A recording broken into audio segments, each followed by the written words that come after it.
Assalamualaikum warahmatullahi wabarakatuh. Teman-teman semua, berjumpa lagi dengan saya di Kupondoro Channel, channel yang membagikan tips seputar merpati dan serba-serbinya. Sore ini saya sebenarnya di kandang Mataram 168 ya. Di Mataram 168 di tempatnya Mas Danda. Kebetulan dia lagi sibuk memberi makan merpati ya. Saya cuma nonton aja, ngeliatin dia kerja sambil menjawab pertanyaan-pertanyaan yang masuk ya, yang belum sempat saya jawab karena saya juga membantu Mas Danda ngelatih pian-pian dan juga ada pekerjaan di rumah ya.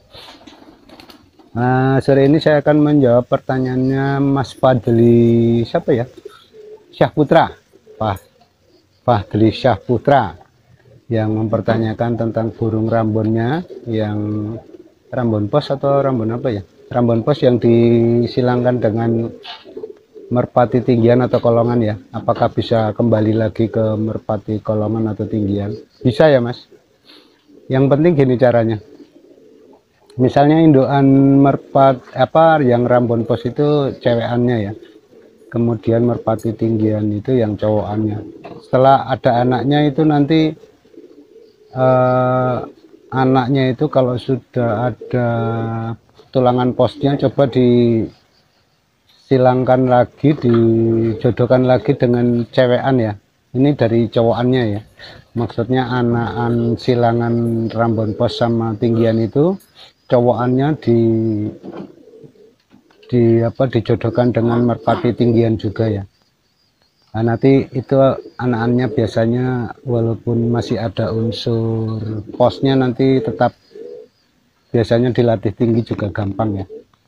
Kemudian dari anak-anak ceweknya juga disilangkan dengan merpati tinggian juga ya. Ini kalau ingin mengembalikan supaya sifat tinggian atau kolongannya tetap ada ya, dan juga mengusahakan supaya tulangan posnya itu tetap ada, itu coba dijodohkan lagi dengan yang merpati tinggian ya, baik anak-anak ceweknya atau anak-anak cowoknya. Nanti dilihat ya, caranya dilihat untuk bulu, untuk tulangan itu cenderung kemana.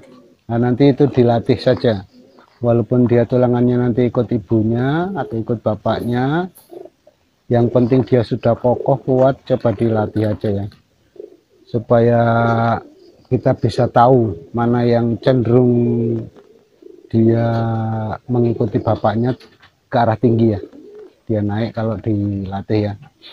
Nah, kalau sudah dapat yang mau tinggi, itu dikawinkan lagi dengan tinggian, itu nanti akan kembali ke sifat tinggiannya ya. Tapi kalau nanti anak-anaknya dia nggak mau tinggi, setelah dilatih beberapa saat juga tetap tidak mau tinggi, itu biasanya dia cenderung ke ibunya. Itu sebaiknya nggak usah diambil lagi anak-anaknya, atau kalaupun mau diambil, jodohkan lagi dengan tinggian atau jodohkan dengan yang cenderung tinggi, supaya maksudnya yang tingginya nitik sekalian, supaya nanti dia agak semi. Kalau untuk main kolongan justru biasanya lebih bagus yang tidak terlalu tinggi ya, karena kalau terlalu tinggi itu juga kalau di kolongan itu kayaknya ini ya kalah cepat sama yang sedang ya. Kalau misalnya atas bawah kan tetap biasanya cepat yang bawah, walaupun kalau yang tinggi itu stutnya bagus juga bisa menang. Tapi kita kan untuk jaga-jaga, sebaiknya kita main yang sedang saja ya, karena rata-rata burung-burung kolongan itu terbangnya juga sedang, karena mungkin karena lepasan juga ya, lepasan yang tidak terlalu jauh. Tapi untuk ketinggian burung yang sedang-sedang itu tetap kita punya kans untuk menang ya. Dan juga biasanya kalau merpati itu ada unsur post racingnya, itu terbangnya juga biasanya cepat. Kita ambil kecepatan terbangnya, dan nanti kecepatan turunnya itu dari yang tinggian. Kalau dia terpadu maka banyak keuntungan yang kita peroleh ya. Begitu Mas Fadli Syahputra. Bisa ya, jawabannya bisa. Yang penting kita menurunkan ini ya, menurunkan lagi anak-anaknya ya.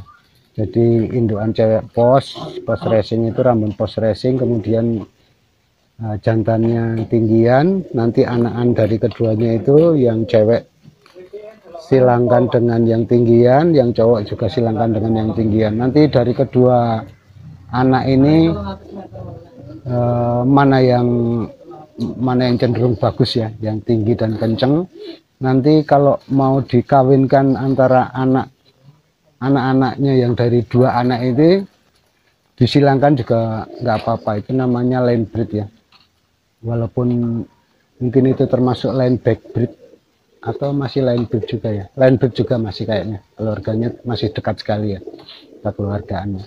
Itu nanti kalau bisa mendapatkan anakan yang sehat-sehat kemudian dicoba bagus, itu biasanya nanti bisa dijadikan player ya, walaupun ini cuma jangka pendek karena kita ingin main cepat ya, kecuali kalau kita ingin membentuk terah itu perjalanannya panjang ya. Kalau biasanya kita pemain pemula kan pengennya ya selekas mungkin punya player yang bagus lah.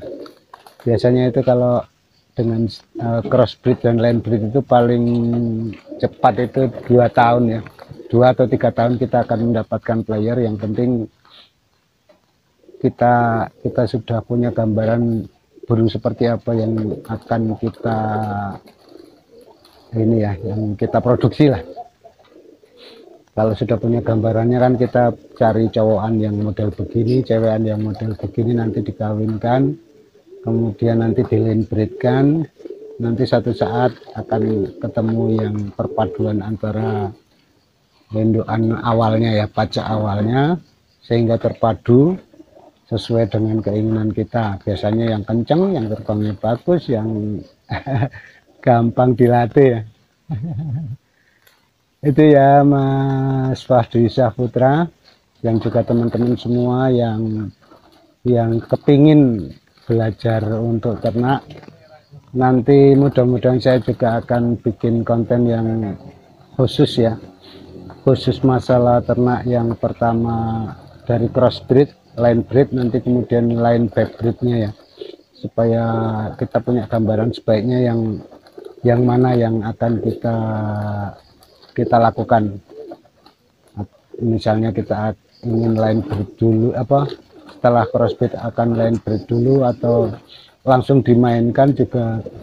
Kalau pas jodohnya itu maksudnya dia cocok, biasanya sudah akan muncul untuk playernya ya. Tapi kalau belum ya kita harus melatih, melihat karakter dan lain-lain, baru nanti di line breedkan, dikuatkan gennya, karakternya, nanti baru habis itu disilangkan dengan burung luar, nanti akan menambah karakter burung itu ya. Oke, semoga ini bermanfaat ya Mas Fadli Syahputra dan juga teman-teman semua. Akhir kata, wassalamualaikum warahmatullahi wabarakatuh.